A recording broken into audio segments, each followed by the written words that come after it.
Então vamos lá, pessoal, de novo aqui, né? Mais uma vez com o nosso livro. Hoje é o capítulo 3, ó. Capítulo 3.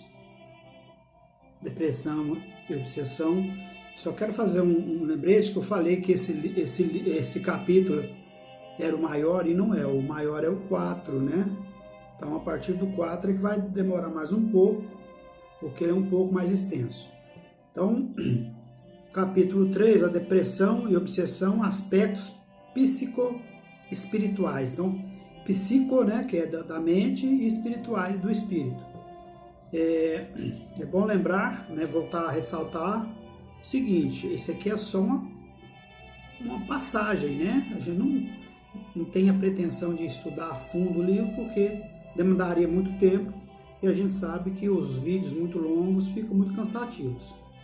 Então, vamos lá. Aspectos psicoespirituais.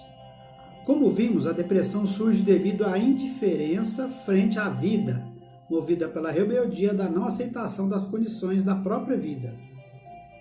Aí fala que o indivíduo, né, depressivo, ele é um rebelde, porque não aceita, né, não aceita as condições da vida, do dia a dia. Por isso que aquelas pessoas que questionam muito, reclamam muito de tudo, de todos. Quais são as condições da vida em um planeta de expiações e provas como o nosso? No mundo dessa categoria, as condições da vida são cercadas por experiências desafio, desagradáveis, e por experiências, estímulos agradáveis. Então, quer dizer, tem duas formas de encarar a vida no mundo de provas e expiações. É a experiência desafio, né, que é desagradável, e a experiência estímulo agradável. As experiências desafio são feitas dos espinhos cultivados por passado próximo ou remoto e resultam em expiações nas quais vamos sofrer as consequências dos atos menos felizes que praticamos. Ao mesmo tempo, temos as provas, que também são experiências desafio para que possamos desenvolver as virtudes do coração. Então, os desafios são aquilo que nós trazemos de outras encarnações, né, e desta própria, para que a gente possa desenvolver nós o amor, a paciência, a tolerância, quer dizer, a prática do Evangelho em resumo, né? As experiências estímulo são aquelas que incentivam a essência divina a evoluir, sendo agradáveis do ponto de vista essencial, e não do egóico, como busca a maioria das pessoas. São a oração realizada com unção, a ação do bem que nos leva às lágrimas de emoção, um momento junto à natureza em que reflitamos sobre a grandeza da vida, uma meditação que nos toca a alma, etc. Então essa é a parte que quem vivencia a encarnação desta forma, né, a experiência estímulo, vai gozar, né, das benesses da encarnação nesse sentido.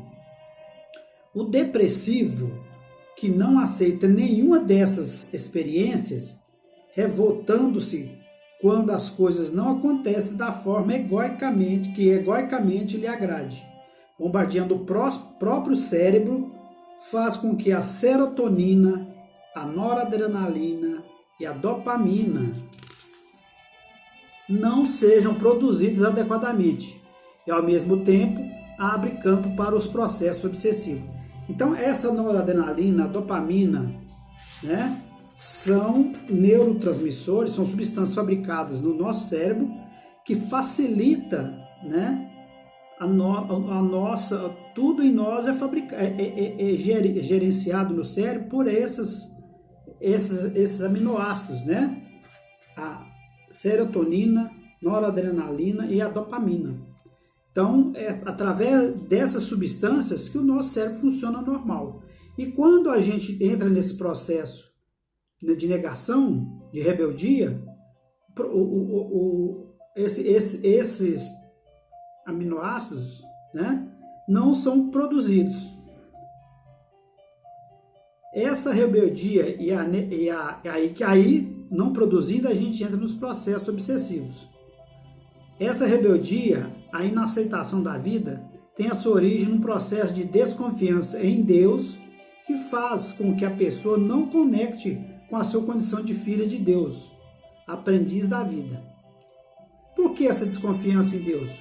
Porque Deus criou o universo desta forma, com leis perfeitas e sábias, como as leis de amor, justiça e caridade de causa e efeito, que não podemos jamais derrocar. Mas por quê, né, que a gente se rebela contra essas leis? Ela tem duas formas da desconfiança de Deus. A explícita, né, que a gente demonstra, a pessoa que não crê em Deus, dizendo-se ateia, negando a sua existência. Tem gente que não acredita, é um direito dela. Então, ela desconfia de Deus e não aceita nada que se fala de Deus. Ela não aceita, simplesmente. Essa é a forma explícita, né, que mostra, que demonstra que não gosta e fala e publica e não tem vergonha de expor isso em público. Agora tem a forma implícita, que é a pessoa diz que crê em Deus, mas não raciocina, reflete e nem sente o significado de suas leis em sua vida, mantendo-se em estado de superficialidade. Quer dizer, é aquela pessoa que fala que acredita, mas na hora de pôr em prática ela não põe. É uma coisa mecânica, sem nenhuma coisa que vem do coração. Aí fala aqui, ó. Contudo, apesar de a doutrina espírita convidar a vivência da fé raciocinada, refletida e sentida, a maioria dos crentes espíritas para no raciocínio puramente intelectual. Dizem elas, Deus existe porque em O Livro dos Espíritos diz que ele é a inteligência suprema do universo, causa primária de todas as coisas. Muitos falam isso porque decora, de memória, mas eles não sentem, né? Então isso é a falta de fé. É aquela pessoa que faz as coisas, digamos assim, por obrigação, por uma imposição social, ou imposição da família, ou aquela que vai atrás dos outros. Fala, não, o fulano tá indo, falou que se eu não for, eu peco, quando eu chegar lá do outro lado, eu vou ser cobrado. Então, aí ele vai assim, por obrigação, não vai por sentimento. Para desenvolver a fé convicta, é necessário exercitar o raciocínio, a razão, o sentimento a partir do conhecimento das leis divinas atuando em nossa vida, conforme estudaremos adiante. Então, quer dizer, precisa, né, que a gente, para praticar alguma coisa, uma religião, precisa que a religião entre em nós. Não é só entrar na religião, que os preceitos da religião, que os ensinamentos da religião fiquem cravados em nós, incrustados em nós, né? Aí sim eu vou praticar a religião na verdadeira acepção da palavra. Pois aquela que você entra por obrigação, só por mecanismos assim de escapar de alguma coisa, de fuga de alguma coisa, você vai por ir, mas a essência da religião não está em você. Em ambas as condições de desconfiança, explícita e implícita, a pessoa não se sente filha de Deus, aprendiz da vida e pertencente ao universo. E por isso ela quer criar, como se fosse possível, um universo próprio para ela, com regras egoísticas e punitivas. Porém, como nenhuma criatura pode criar o próprio universo, ela se deprime, como já estudamos. Então, quer dizer, quando ela não consegue fazer as funções de Deus, né, ser onipotente, onipresente, onisciente, ela se deprime, porque ela quer tudo no seu controle, ela quer todas as pessoas, todas as coisas, tudo no seu comando. E quando ela não tem, ela se deprime. No movimento de tristeza, da tristeza existencial, a pessoa não permite que o raciocínio, os sentimentos psíquicos, os sentimentos transpessoais, transcendentes e os sentidos sensoriais manifestem o fluxo da alegria da vida. Ela impede tudo de bom que a vida, as coisas, a religião oferece, as pessoas, a ciência, ela tira de lado, ela não aceita. Quando a pessoa está muito triste, o que ela faz? Isola-se. Entretanto, nesse movimento de isolar fisicamente, existe algo muito mais profundo, psiquicamente, que é o derivado da tristeza existencial. Ela quer isolar a essência divina que ela é e todos os sentidos manifestados pela própria essência. Então, quer dizer, quando é comum, a gente já viu, é comum pessoas com estado depressivo, em dado momento ela se isola. Mas aqui fala que o fato de isolar não é só o fato de isolar em si. Ela está fugindo da essência divina que ela tem. Ela não quer aceitar. Então ela acha que ela se escondendo, ela foge até disso. Sentindo assim, a pessoa foge da troca, foge do convívio, podendo chegar ao nível de estupor, defecando e urinando no próprio leito, com forças sem forças até para levantar e fazer uma higiene mínima. Isso nós já falamos. Então a pessoa vai entrando nesse estado, se trancando, fugindo da realidade, fugindo da essência divina que ela é, chega a um ponto dela fazer até as necessidades fisiológicas no quarto.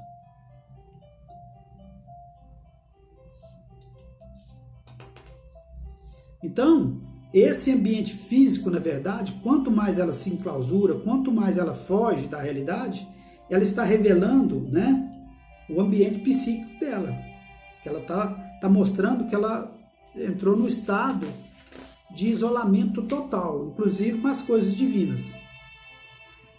A depressão é o resultado dessa tristeza existencial em nível circunstancial, na tentativa de se isolar em nível existencial, mas não lhe sendo isso possível, a pessoa cria naquela circunstância um isolamento da vida cada vez mais profundo. Então, a depressão é resultado dessa tristeza de existência que ela tem. Quanto mais ela vai ficando isolada, quanto mais ela vai se demonstrando triste, quanto mais ela vai se afastando, mais a depressão vai chegando, né? Por isso que no começo ali tem uma citação da Joana de Anjos que ela fala, quando a gente percebe essas tristezas, essas vontades de isolamento, para a gente ficar atento, porque a depressão está chegando. É importante refletir uma coisa, uma coisa é saber que Deus existe e que somos filhos dele, e outra é nós sentirmos seus filhos aprendizes da vida. Sabê-lo é relativamente fácil, pois bastam alguns estudos e raciocínios a respeito da própria vida. Já para sentir são necessários esforços para reflexão e muito trabalho do autoconhecimento e conhecimento da verdade universal.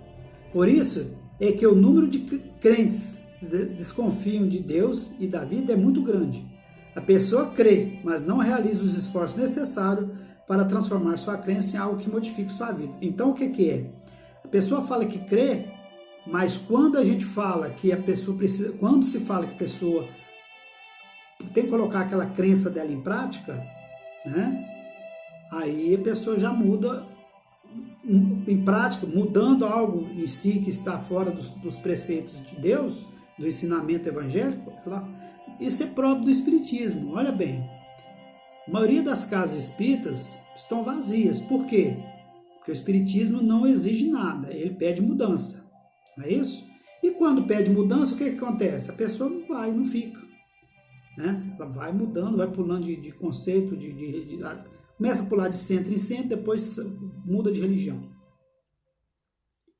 Por exemplo, num desentendimento familiar, uma doença em família ou desencarnação de um ente querido, num revés financeiro, na perda de um emprego, enfim, qualquer situação que tenhamos um problema a ser solucionado, ou seja, para que possamos transformar uma experiência aprendizado, passaremos pela experiência confiantes em nós mesmos, na vida e em Deus, cientes de que aquilo está acontecendo para evoluirmos.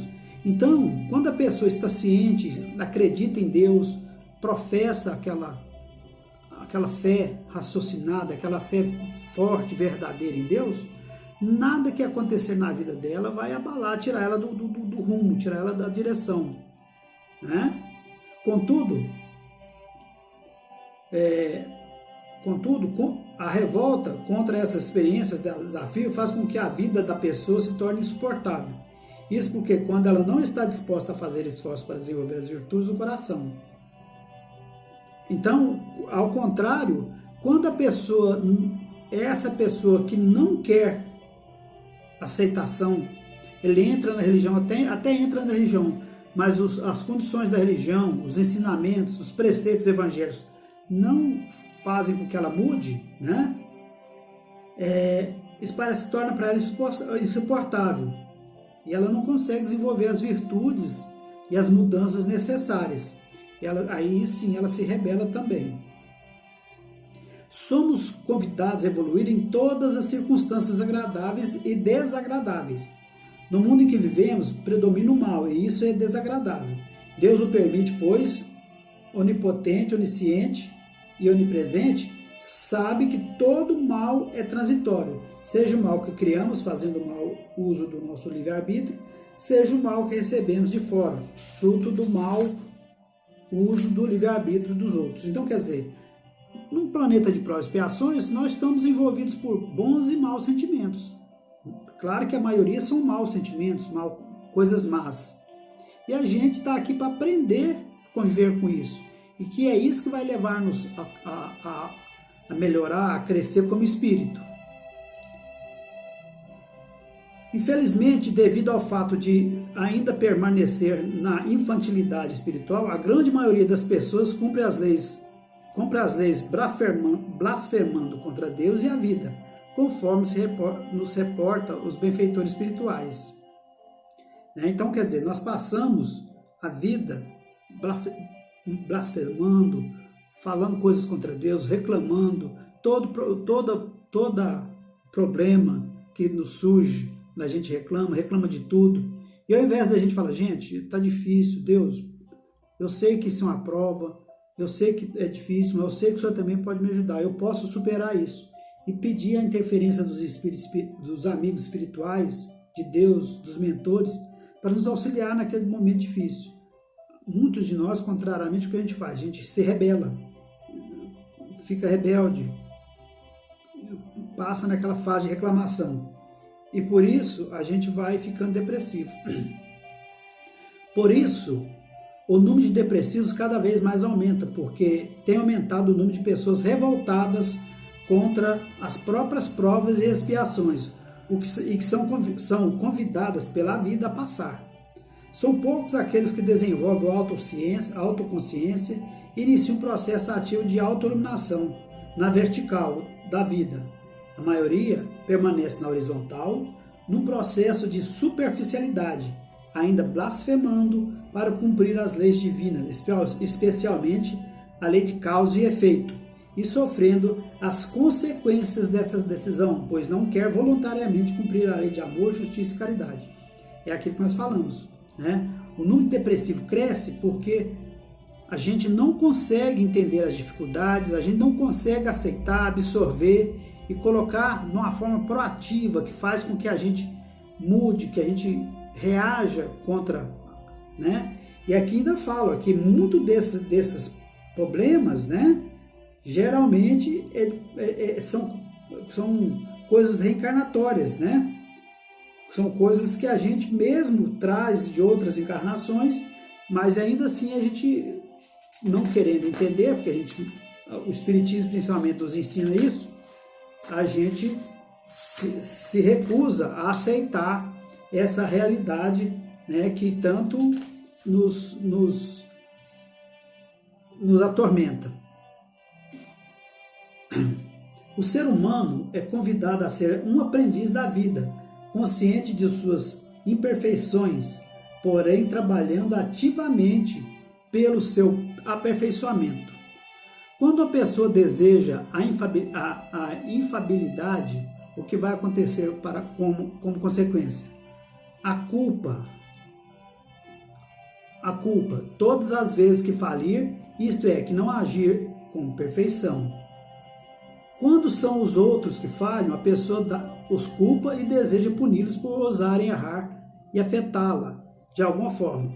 Com essa pretensão absurda, o perfeccionista cria muita confusão, pois, na verdade, todos vivemos num mundo de pessoas falíveis e estamos aqui exatamente para nos aperfeiçoar.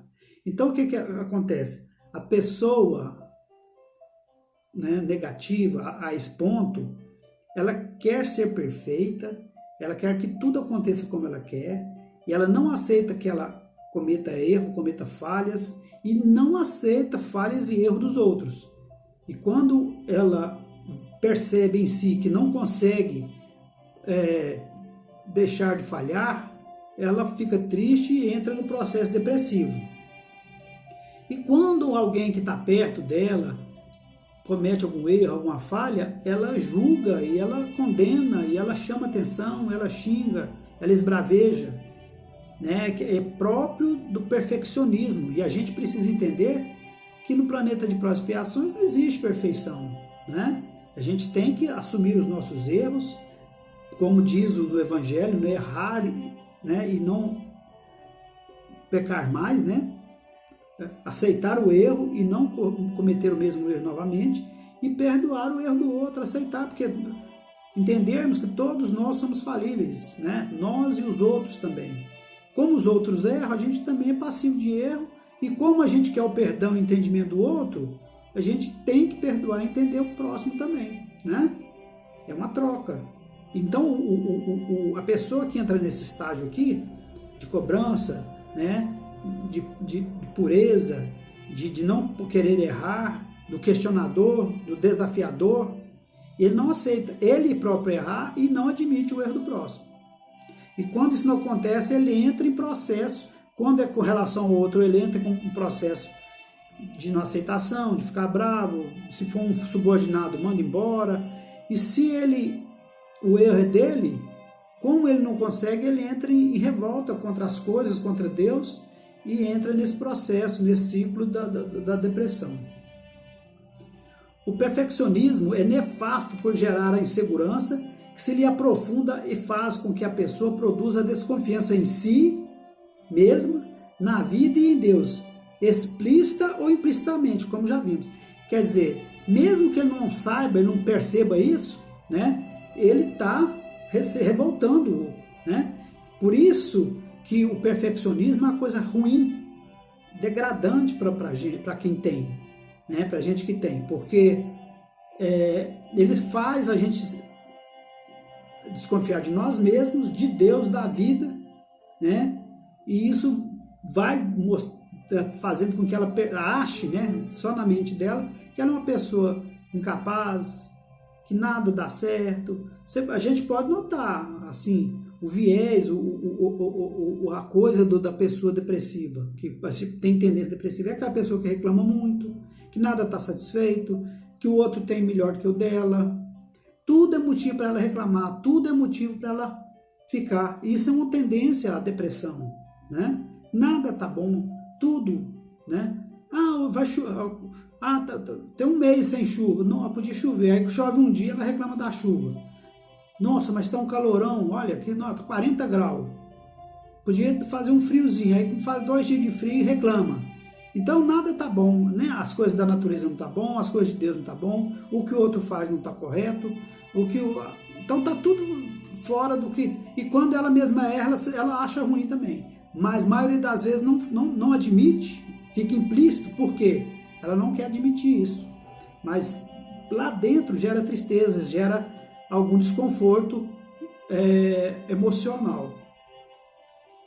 A realidade nos demonstra que estamos reencarnados para resgate de situações vividas em nosso passado espiritual, nos aperfeiçoando sempre ao passar pelas experiências de aprendizado, agradáveis e em uma maioria desagradáveis. Ao contrário, optando pela vitalização do sentimento de privilégio, da superficialidade e da crença na infabilidade. A pessoa forma um círculo vicioso que se retroalimenta, produzindo muitas dificuldades desnecessárias. Então, o que acontece? O que precisaríamos entender? Que nós somos seres, né, imperfeitos, que nós encarnamos num planeta de provas e expiações, que o próprio fato de reencarnarmos num planeta de provas e expiações, não existe perfeição aqui. Então, necessário seria que nós não tivéssemos cobrança de perfeição dos outros e nem nossa, né? Porque quando a gente começa nesse processo, a gente entra num ciclo, né? Um ciclo vicioso, que não sai dele. E outra, e o que acontece? E nesse processo entra o obsessor. Isso é nosso, nós já falamos isso, é nosso de cada um. Essas peculiaridades do depressivo é nossa. O obsessor, ele só vem dar uma força, potencializar aquilo que já é nosso, né? Ele não vem implantar nada, ele Ele fala, vou trazer uma obsessão, uma depressão para o Cláudio. Não. Ele vai potencializar aquela fragilidade emocional que eu já trouxe de outras encarnações, ele já me sabe quem eu sou.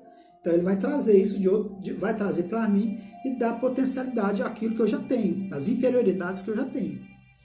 Então é preciso que nós admitamos as nossas fragilidades, admitamos o nosso perfeccionismo, não querer exigir muito do outro, não querer exigir muito da gente, né?